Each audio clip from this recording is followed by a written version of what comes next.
Hello everyone, today we're going to be talking about the patch preview, which is the 3rd anniversary for Blade and Soul, so woohoo! So first of all, I want to thank Renaria for posting this condensed version on Reddit, as I will be using your patch notes or your condensed version to explain all the updates. And another shout out to Wolfie-chan. There you go, there's your free shout out. Hopefully you become famous or something now.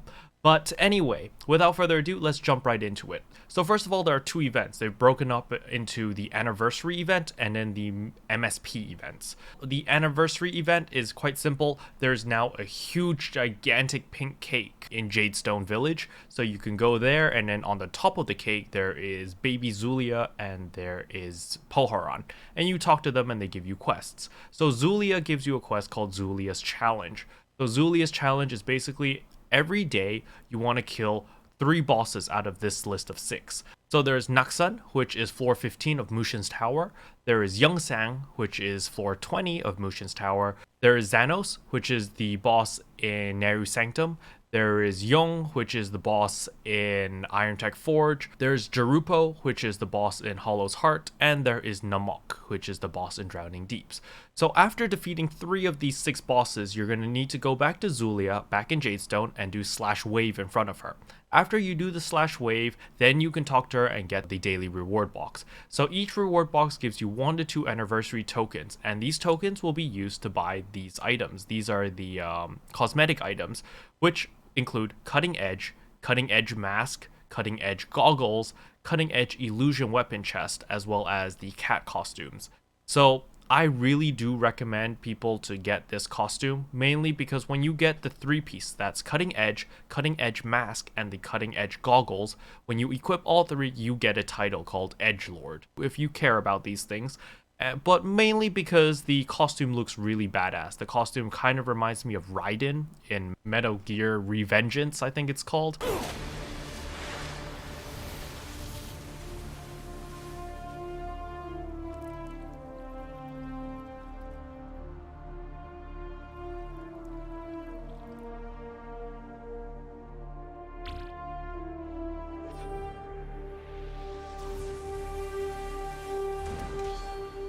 But obviously, if you don't care about cosmetics at all, then by doing this, I recommend using your anniversary tokens on legendary jewels, as it will give you a new source of legendary jewels during the event, or elements depending on what you need. So that wraps up the anniversary event. Okay, so next up is Midnight Sky Petal Plains, or what we call MSP. If you don't know how to do this dungeon, don't worry. I will have a guide coming out tomorrow which will explain to all the new players and people that may have just forgotten the mechanics how to do this raid. There are a total of 6 stages. However, for the quest itself, you only need to do the first 3 stages. So the first 3 stages are relatively simple. There aren't that many mechanics, as you can just hit the boss and usually just DPS him down. Even with the new changes, with a party of 12, as long as everyone has relatively decent gear, so I'm talking about around 80k DPS, 50 to 80k DPS, you will be able to pass stages 1 to 3 relatively easy. However, from stages 5 and 6, you're going to need to do mechanics, as the poison will kill you. So if you forgot how to do the watering, then you can check out my video which comes out tomorrow, which explains how to do it. And if you don't know how to do MSP, the video will also explain how to do MSP the entire raid. So you can tune in for that. But let's talk about the rewards. MSP is a 12-man raid, which is repeatable. You can do this as many times as you want a day. You do not get locked out from this, unlike the other raids like Black Tower, Vortex Temple, and Twilight Temple, where you can only do it once a week. MSP, on the other hand, you can do it as many times as you want and there's no lockout for it. So a couple things that are very interesting for rewards are going to be the Fallen Soul Shields, which are your Vortex Temple Soul Shields, and the Grand Celestial Soul Shields, which are your Twilight Temple Soul Shields, as well as your Ivory Beluga and your Nova Core if you do PvP. So the Soul Shields are going to be the main driving force on why you want to do MSP. So I'm just going to go over the cost, as there's a couple screenshots down here. So we can see over here that the Fallen Soul Shield Piece 1 is going to cost 20 of these, 25, 30, 35, 45, blah, blah, blah, blah. And none of these require you to actually have the achievement. You can just buy it straight off the bat without actually killing the bosses and actually getting an achievement. However, keep in mind that these leaves, the transfer rate is a little bit iffy. So over here, the green leaves are 1-to-1 ratio to the current leaves that we have in MSP. However, in order to get these orange ones, the transfer rate is for every 8 of these green leaves, you can make 1 of these orange leaves. So technically over here, since this costs 20 of the orange leaves, it is 8 times 2, which is 16. So it's 160. So it's 160 of these green leaves in order to buy this 1 soul shield. And on top of that, for every 8 leaves that you use, you also need 1 solar energy. So this would be 160 green leaves plus 20 solar energy.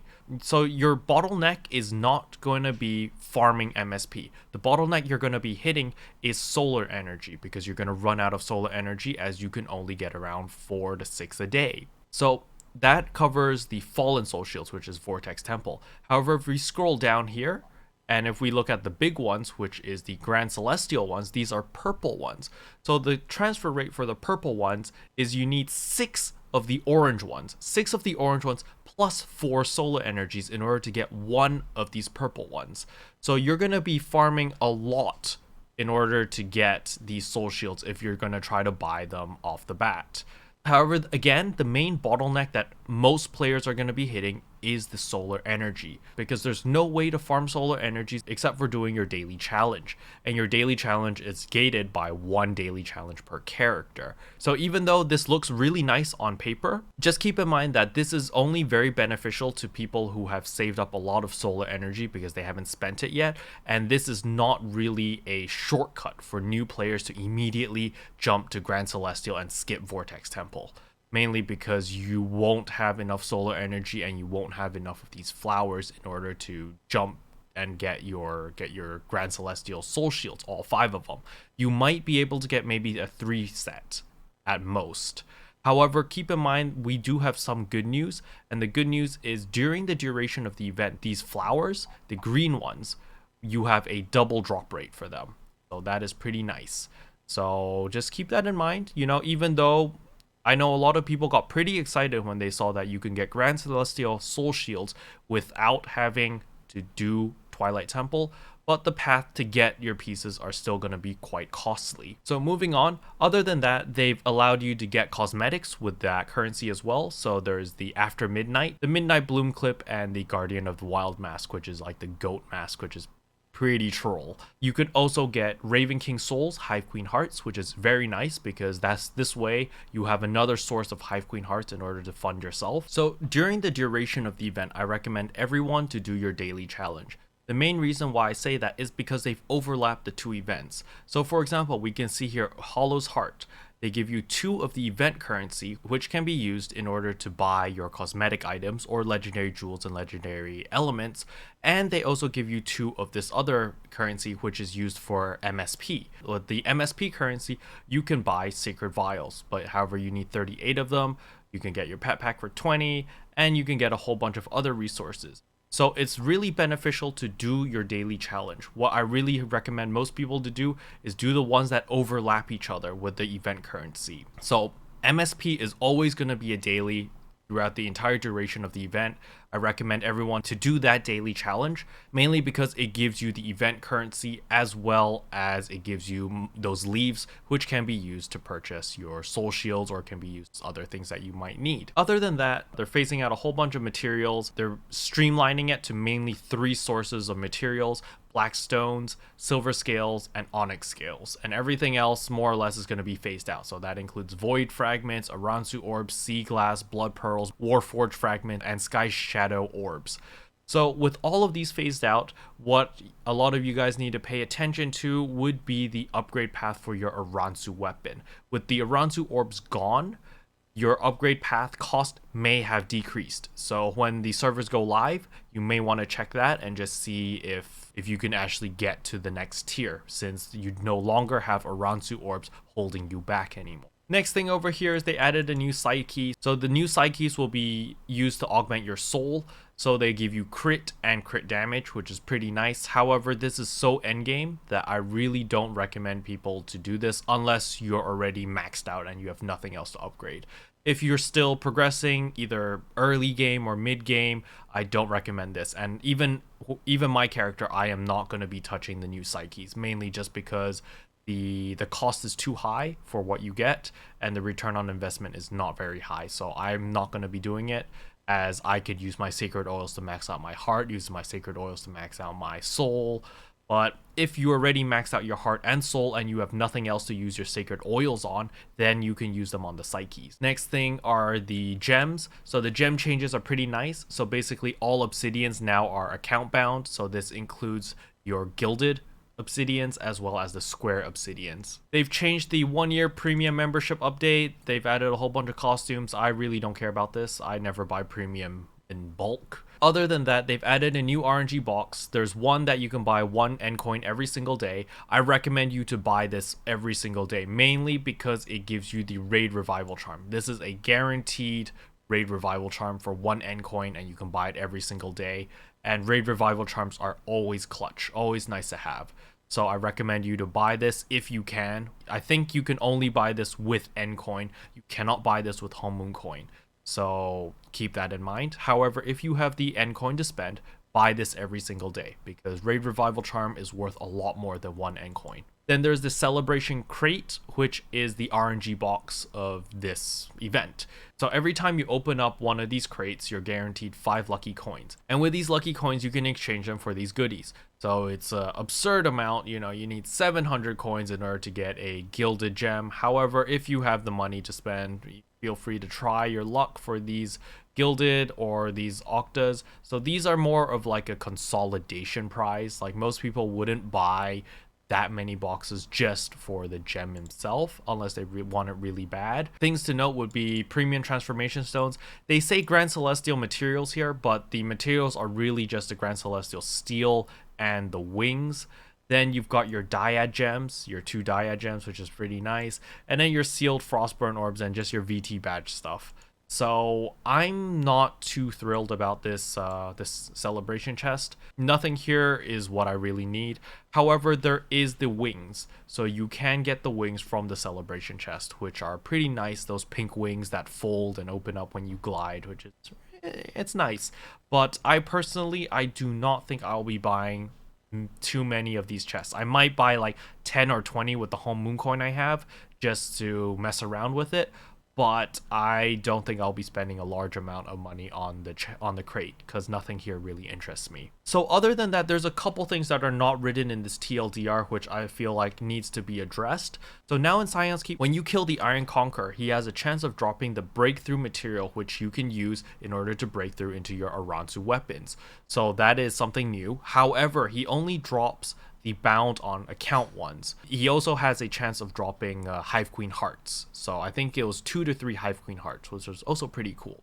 The second thing, which is a lot more interesting, is Hive Queen herself. Whenever you clear Hive Queen, she's guaranteed to drop 2 sealed Hive Queen materials, breakthrough materials, as well as hearts. So this is very interesting. I'm assuming that with this implementation coming in, the prices for your VT breakthrough material is going to plummet. Your Aransu weapon material is going to plummet. So for those who are still holding on to them, I recommend you guys to quickly sell them, as people will be clearing Hive Queen every week and the market will slowly but surely be oversaturated with this breakthrough material. However, if you're a new player or a mid-tier player, this is good news for you, because this means that it becomes more accessible to get your Aransu weapons. Other than that, there's the special announcement that nobody really cares about, but they've got a custom Blade and Soul branded Air Force One Nike shoes. I'm not a shoe guy. I don't know much about Nike and Air Force One and stuff like that, but they looked kind of nice on the stream. And obviously, there's also no soul cost adjustments yet. However, I'm pretty sure when the Awakening patch comes out, there will be a cost reduction.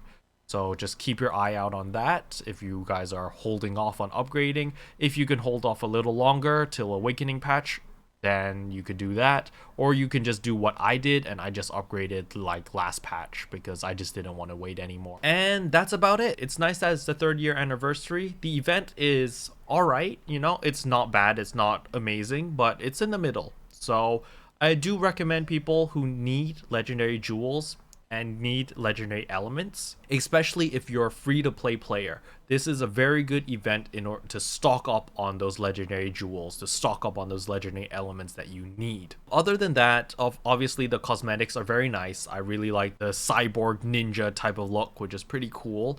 However, I won't be getting it. In my personal opinion, I don't really like the look on females. However, on the males, it looks pretty good, but I don't have any male characters, so I can't really utilize it to its best potential. Obviously, the MSP changes are pretty nice. It's making old content viable again. It's worth doing again just for fun and just to change the pacing. And again, if you don't know how to do MSP, my video guide will come out tomorrow. That way, when you go into the event, you'll know exactly what to do and you won't be lost and people won't get mad at you, etc, etc. But yeah, if this video helped, I'd appreciate a subscribe. It does help out the channel a lot. And thanks for watching. See you guys next time. Bye.